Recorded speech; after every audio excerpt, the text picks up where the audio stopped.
बोल, सॉरी बोल, कान पकड.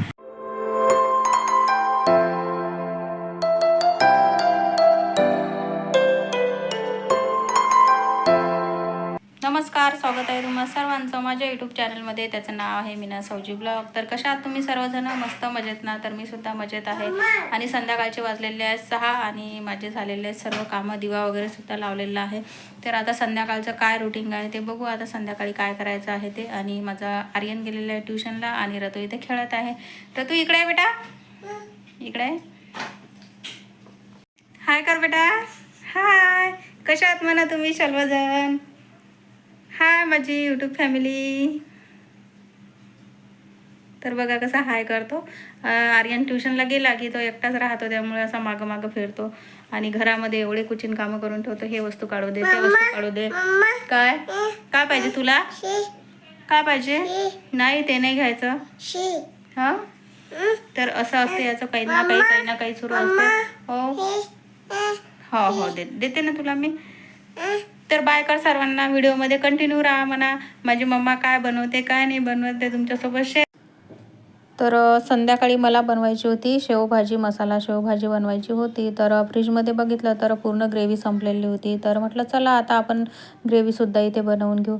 तर ग्रेव्ही बनवण्यासाठी मी इथे कांदा, खोबरं, लसण, थोडे धणे आणि 1 टमाटर घेतलेला आहे.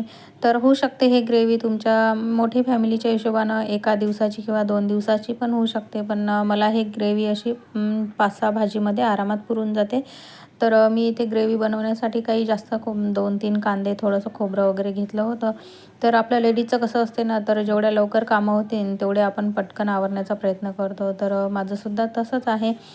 मी इथे ग्रेव्ही वगैरे असं आठवडाभराची बनवून ठेवते, म्हणजे आपण कधी पटकन घाईगडबडीमध्ये आपल्याला भाजी बनवायची असेल तर मग आपण पटकन बनवू शकतो. तर त्यानंतर मी सर्व भाजून घेतलं. असं जास्त काही भाजलं नव्हतं, थोडं लालसर भाजून घ्यायचं. आणि नंतर जे टमाटर आहे ते सुद्धा भाजून घ्यायचं. त्याने काय होते, आपण जे ग्रेव्ही बनवून ठेवली त्याला पाणी सुटत नाही. तर टमाट्याचं पाणी सुटेपर्यंत, म्हणजे सोकेपर्यंत टमाटर भाजून घ्यायचं.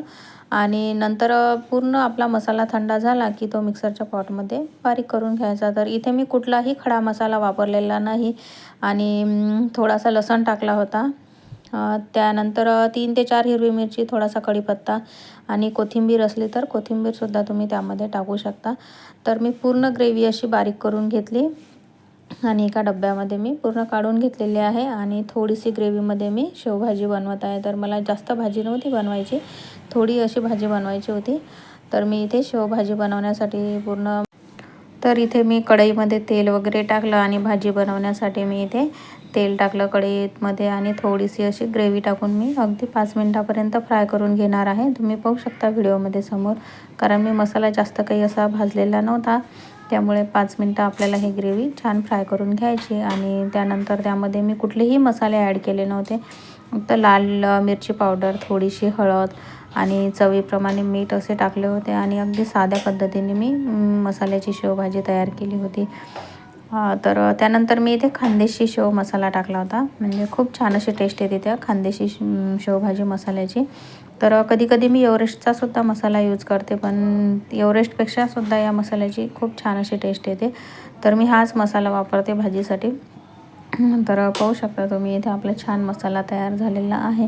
त्यानंतर मी त्यामध्ये थोडंसं पाणी टाकलं आणि 2 किंवा 3 मेंबरच्या हिशोबानेच मी इथे थोडीशी भाजी केली होती.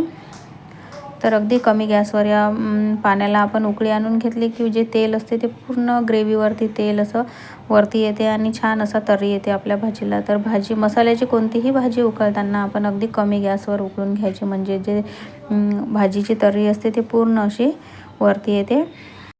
चला तर मग आपले व्हिडिओ जर तुम्हाला आवडत असतील तर आपल्या चॅनलला प्लीज सबस्क्राईब करत जा, लाईक करत जा, शेअर करत जा आणि थोडासा सपोर्ट करा. कारण कसं असते ना, एक हाऊसवाईफ जर घरात बसून काही करण्याचा प्रयत्न करत असेल, तिला जर थोडासा सपोर्ट भेटला तर ते आणखी उत्साहानं काही करण्याचा प्रयत्न करते. आणि थोडासा सपोर्ट जर कमी झाला तर मग तिची कशी इच्छाशक्ती नाही राहत काही करण्याची. तर चला असो. तर मी इथे आहे की नाही पोळ्या करायच्या होत्या, तर कणिक आधीच मी मळवून घेतलेली होती आणि मी इथे पोळ्या करायला घेतल्या. तर कणिक आपण 10-15 मिनटं आधी जर मळून घेतले तर खूप छान आणि पोळ्या येतात आपल्या नरम आणि लुसलुशीत पोळ्या येतात. तर मी सुद्धा असे 10-15 मिनटं पहिलेच कणिक मळून घेते. आणि 4-5 पोळ्या माझ्या इथं करून झालेल्या आहेत. तर तुम्ही आर्यन आणि ऋतूची मस्तीसुद्धा समोर बघू शकता. खूप मस्ती करतात. जे माझे 2 मुलं आहेत ते त्यांनासुद्धा थोडासा सपोर्ट करा. तर इथे माझं सर्व असं तयार झालेलंच होतं. तर इथे आपल्या भाजीला छान अशी उकळी आलेली आहे आणि उकळी आल्यानंतर मी त्यामध्ये टाकले शेव आणि शेव टाकल्यानंतर फक्त 2 मिनटासाठी मी उकळी काढून घेतली आहे. नंतर मी गॅस बंद करून ठेवला. तर मला थोडेसे शेव असे कमी वाटत होते भाजीमध्ये, तर मी पुन्हा आणखी थोडेसे शेव टाकले. तर इथे झालेला आहे माझा स्वयंपाक पूर्ण रेडी झालेला आहे.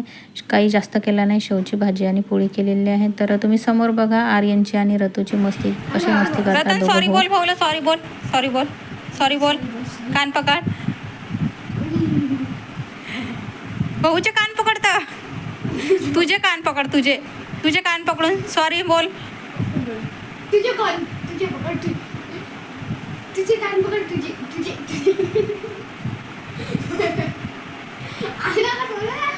तुझे काय? तुझे तुझे पकड, तुझे आन्सर तुझे सॉरी भाऊ. तुझे पकड. हा. सॉरी भाऊ. भाऊ म्हण सॉरी भाऊ. कान पकड तुझे. सॉरी नाही म्हणता येत रे त्याला. छा छा करून झाला. Very very.